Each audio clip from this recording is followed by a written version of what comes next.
I was happy that I had avoided Long John, and I began to relax. Then, after I had continued walking through the woods for some time, I suddenly heard voices.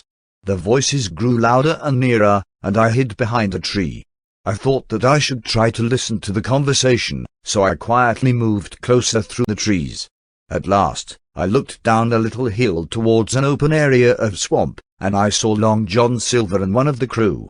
"Mate," Silver was saying, "it's because I like you. If I hadn't liked you from the start, do you think I'd be warning you now? It's all finished, and you can't do anything to change things. I'm trying to save you. Join with us, Tom."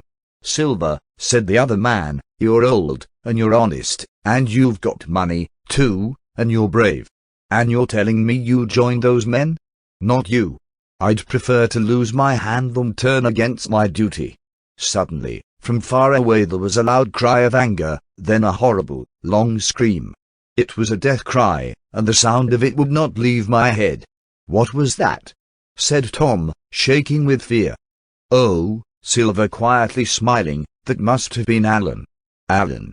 cried Tom. "God rest his soul. He was a true seaman. You've killed Alan, have you?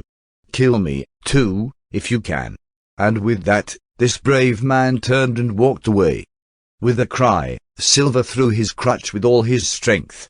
It hit Tom hard in the middle of his back. He fell down, and in a moment, Silver had jumped on top of him and had killed him with a knife.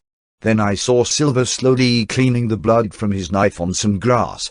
He took out a whistle and blew on it several times. I did not know what this meant, but guessed that more men would be coming. I began to move away as quickly and as quietly as I could.